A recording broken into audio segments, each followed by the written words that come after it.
Republican Senator Dean Heller is attempting to use the IRS scandal to attack sort of an odd target at this point, and that's Obamacare. And so the IRS requires some funding to administer and make sure that the different provisions of Obamacare go forward. And so he is looking to defund that portion. So the IRS will not have the money necessary to make sure that Obamacare goes forward, and thus, I suppose in some way, you're stopping Obamacare.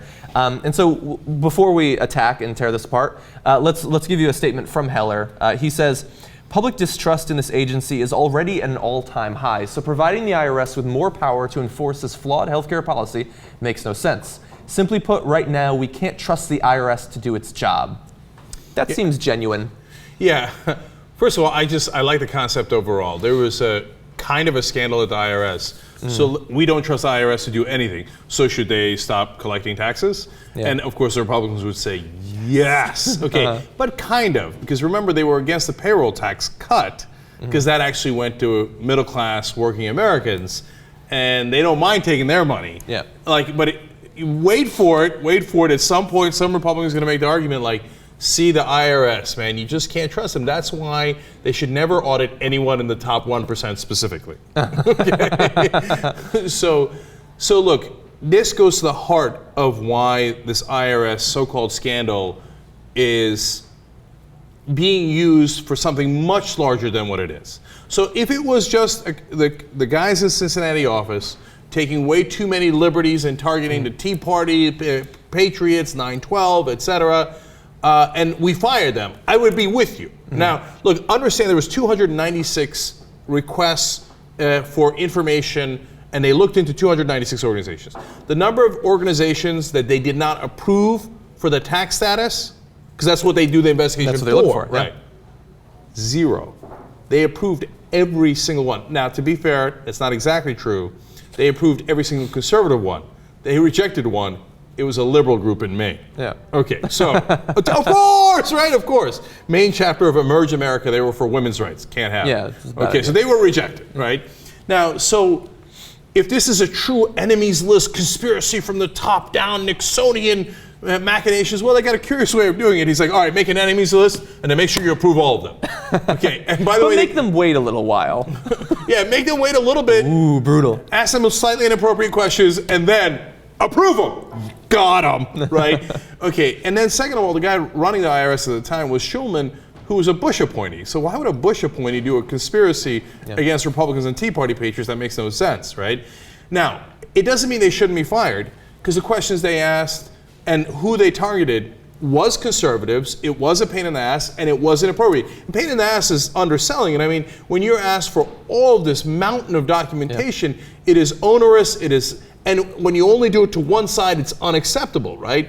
And plus, there's they would ask a pro-life group, will you promise not to protest at Planned Parenthood? Yeah. No, we won't promise that. That's against the First Amendment, and that's outrageous, etc. So I think the people who did that should be fired, right?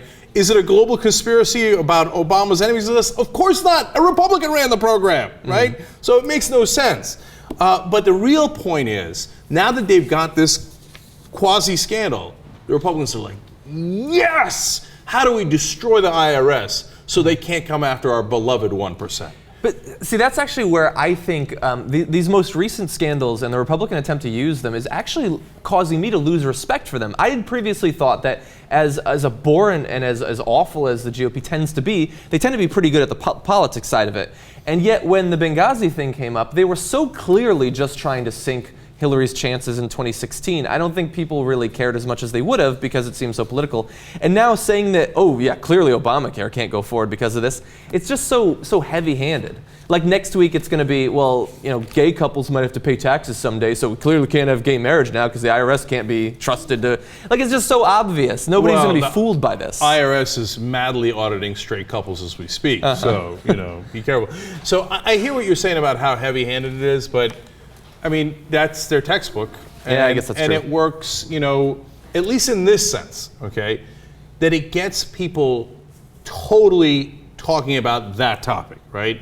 So we're not having a balanced discussion about, hey, none of these groups were actually denied, it was a Bush appointee that ran it, etc. We're having this giant maelstrom of a conversation about, where's this going to bring down the Obama administration? Is the IRS is the worst thing in the world? I can't believe they're targeting conservatives. Oh my God. And there's so many different aspects of it because they love being victims. So they're like, oh yes, thanks God, we get to be the victims. And really, the most important part of all of this is that groups like Karl Rove's groups have 501c4s and 501c3s. Now, one of them, C4s, are supposed to do political action, and their stated purpose is that, and that's fine. The C3s are supposed to be charities social for welfare. their social welfare. Yeah. And they're only supposed to spend about 20% of their budget on political activity. It appears to the outside world, based on their spending, that we can see that Karl Rove's group spent about 98% of their money on political causes. Yeah. They seem to be in gross violation. You idiots at the IRS, why aren't you investigating that? Yeah. That's legitimate. And so when the person who was happiest about this scandal has to be Karl Rove, he's now thinking, oh, not only did they miss me, the real target, right? The real person who might be breaking the law, but now that they targeted the Tea Party guys, who I don't even like, by the way, right? Because they're the anti-establishment, and Rove is the establishment in the Republican Party. He's like, but now imagine somebody at the IRS saying, hey, let's investigate Karl Rove. Yeah. Fired. Inconceivable! No matter how right they are, inconceivable. And so Rove will get to break that law till the cows come home, okay? And they're not coming home. Yeah. So it's a huge win for the Republicans. Yeah, at least in that regard. In terms of the doing damage to Obama, doesn't really seem to have the Benghazi doing damage to Hillary Clinton. She lost a couple of points specifically on the handling of Benghazi only. It seems to be pretty weak sauce in those regards. But and you're right about that, John, because Obama just new approval rating came out today, and he stands exactly where he did several weeks ago, before all of these scandals.